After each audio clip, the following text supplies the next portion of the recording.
Olá, tudo bem? Vamos dar início a mais um seminário online em empresas. Agradecer a você que está presente, agradecer a todos os alunos do mestrado de Direito da UFES, do programa PRODIR, e pela colaboração, pela dedicação a esse evento, ao estudo da própria empresa e do direito empresarial. Hoje nós vamos ver o tema supranacionalidade do direito empresarial. Então nós vamos ver esse contexto. Vamos ouvir depois, logo depois de uma pequena apresentação, vamos ouvir a réplica também do colega, mas por enquanto nós vamos traçar aqui o que é a supranacionalidade dentro da própria expressão do direito empresarial. Nós sabemos que o direito empresarial é o ramo do direito civil que regula as relações entre a própria empresa, que é a atividade econômica organizada, né, pelo ponto de vista do empresário. Então, como ficaria essa interconexão com a supranacionalidade do direito? A supranacionalidade do direito são conexões, são integrações com o direito comunitário, com os organismos internacionais que vão tocar no aspecto interno de cada país. Então, sobre esse aspecto, nós vamos estudar justamente esse processo integrador, esses organismos internacionais e essa evolução técnico-jurídica do próprio direito empresarial de recepcionar essas expressões, tanto do direito internacional como do direito nacional.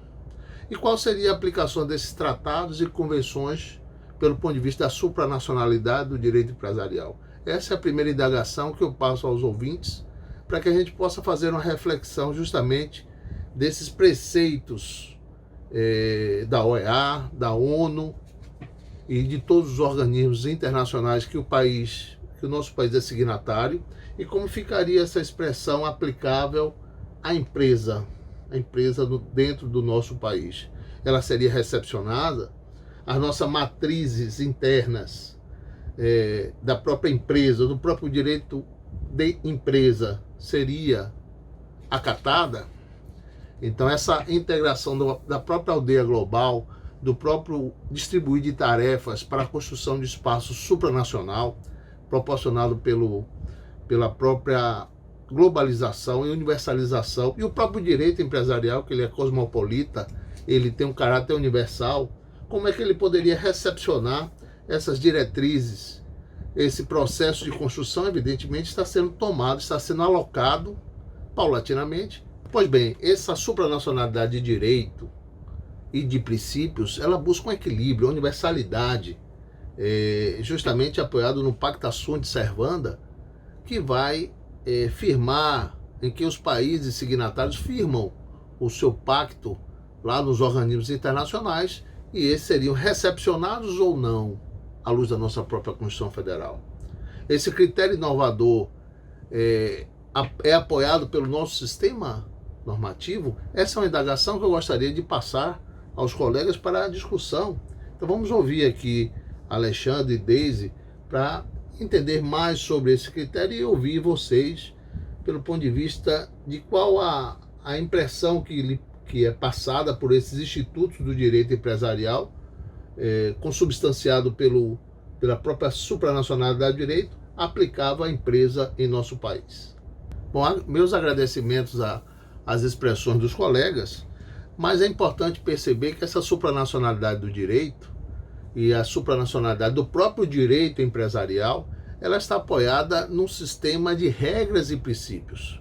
Que é importante a gente entender que são normas, ou seja, regras e princípios é um conjunto de normas, do qual as regras elas são diretivas, elas estão apoiadas pelo ponto de vista técnico-jurídico direcionado para determinado conteúdo, como se fosse, por exemplo, a Lei 10.520 de 2002, a Lei do Pregão Eletrônico, que toca forte nos benefícios para a microempresa, empresa de pequenos portes, nas compras públicas.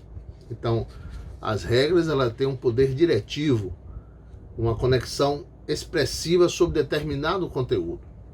Já os princípios, ele é mais abrangente, ele busca um critério maior justamente de equilíbrio e de persuasão sobre o que deve ser garantido, são elementos de otimização do direito. Então, nesses princípios da supranacionalidade, o que é que nós poderíamos extrair em prol da supranacionalidade do direito empresarial? Primeiro, a supranacionalidade nos traz a igualdade, o respeito pela dignidade, ou seja, o empresário tem que buscar. Aqui nós não estamos falando da competição, da disputa entre os empresários do mercado ou para a venda do seu produto ou serviço. Nós estamos falando da dignidade perante a sociedade, a dignidade perante os membros dessa sociedade, a dignidade perante os funcionários que trabalham nessa empresa. Então, a própria razoabilidade da prestação do seu serviço, da sua atividade empresarial. E aí também nós temos que lembrar o princípio do due processual, que é o princípio que estabelece o contraditório e ampla defesa entre o empregado e o empresário, entre o governo e o empresário, nas suas autuações administrativas e até nas expressões dos processos aplicáveis às empresas. O empresário tem o dever e tem o direito de estar no processo e, por efeito, se proteger, discutindo os âmbitos, discutindo as atuações estabelecidas pela ampla defesa. Pois bem, queria agradecer a colocação dos colegas sobre a própria supranacionalidade do direito empresarial, mas nós não podemos esquecer que essa supranacionalidade do direito empresarial ela está em volta do equilíbrio, de universalidade, do próprio aspecto universal do direito empresarial.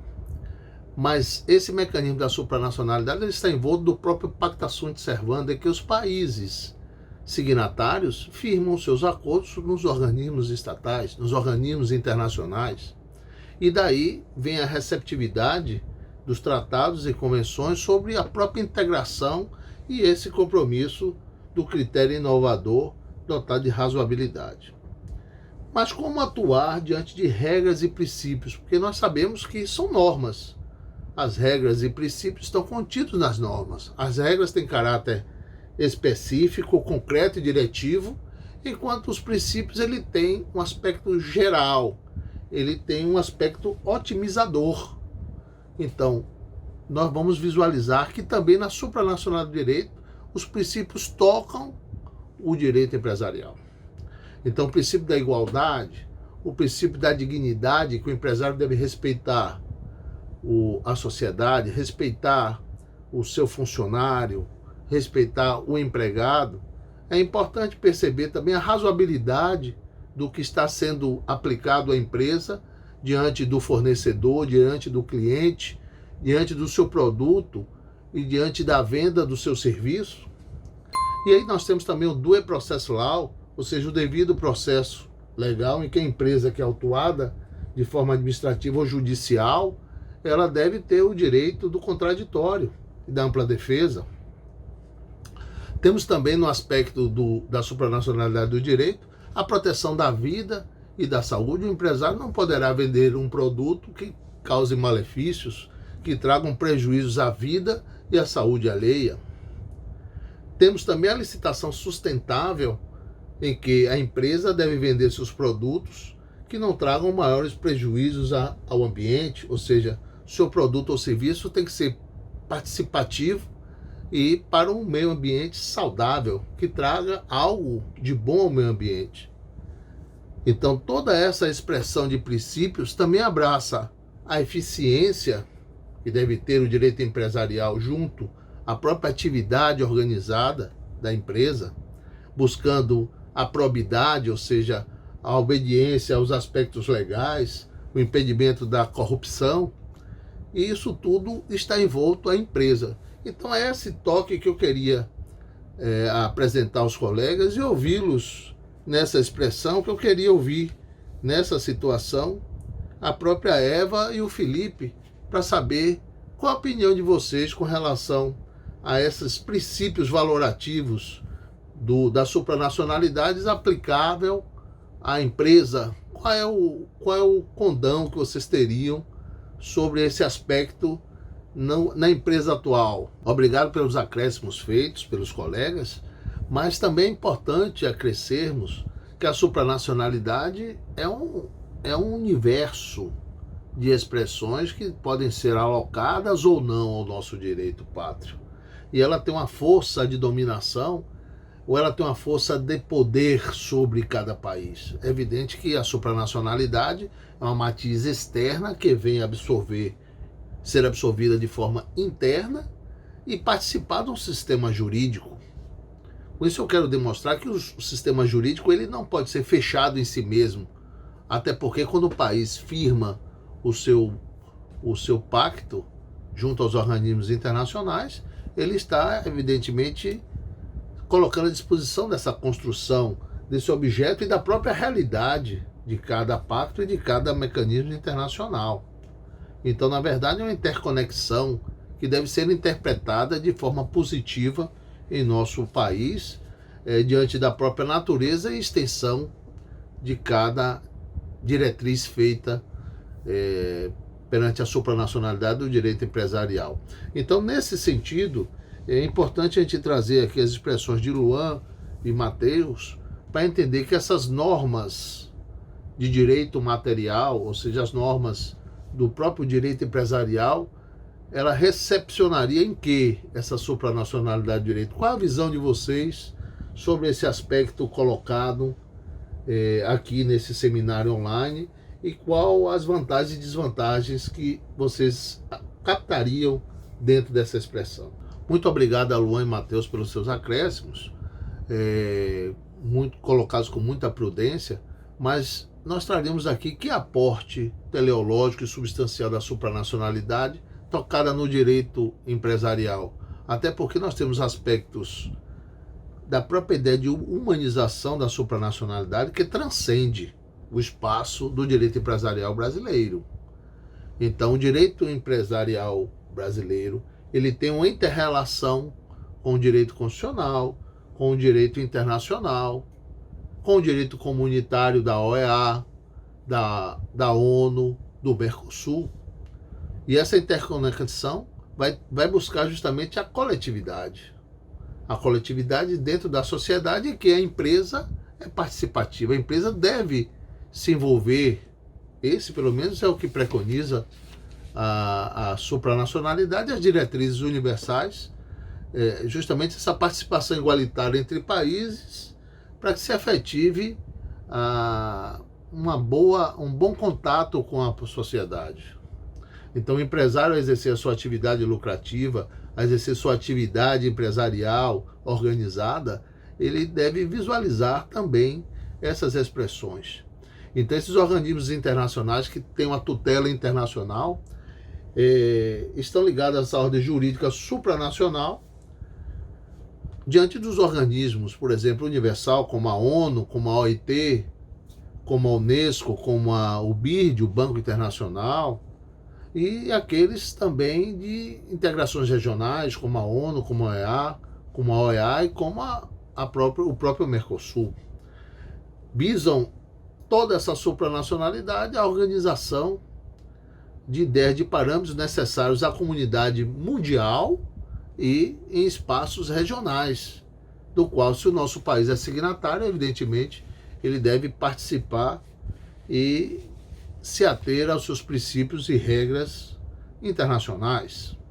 E isso busca justamente a harmonização pelo ponto de vista normativo, operacional e hermenêutico, ou seja, a própria interpretação da supranacionalidade do direito empresarial, ela deve ser contida e recepcionada em prol da empresa e em prol do próprio direito de empresa, facilitando o conteúdo expressivo em nosso país. Então, nesse aspecto, quais seriam as vantagens e desvantagens da supranacionalidade? Quais os benefícios que nós teríamos da supranacionalidade do direito empresarial sob o ponto de vista do empresário? Será que o empresário tem conhecimento sobre essas expressões que nós estamos colocando aqui nesse seminário? É evidente que o empresário, de forma técnica, não está preocupado com essas noções jurídicas. Até nesse sentido, quais são as expressões de benefícios e malefícios da supranacionalidade do direito empresarial? Quais seriam as vantagens e desvantagens dessa supranacionalidade nesse ramo denominado direito empresarial?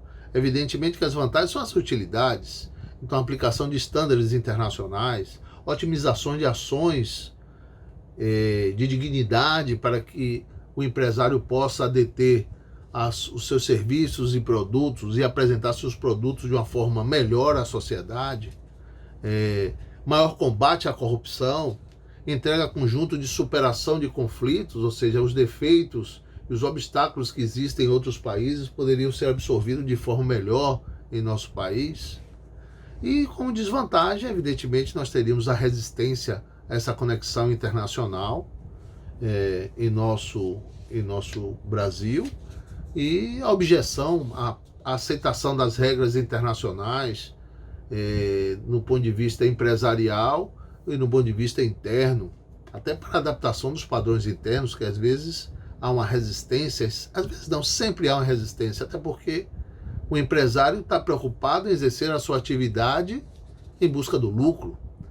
Essa expressão de conformidade com as regras ele vai obter junto ao profissional do direito, junto ao profissional de compliance. Então, nesse sentido, é uma relativa desvantagem, é um relativo obstáculo e que deve ser superado justamente com a informação. Então, é nesse aspecto que nós estamos chegando ao consenso e ao final que realmente a supranacionalidade do direito empresarial traz muito mais vantagens do que desvantagens, justamente para permitir uma melhoria da prestação empresarial, uma melhoria da eficiência pela transparência, pela equidade, pela dignidade a ser exercida pela empresa na venda do seu produto ou serviço, a valorização da sustentabilidade, a valorização da consciência ambiental e o desenvolvimento interno da própria economia.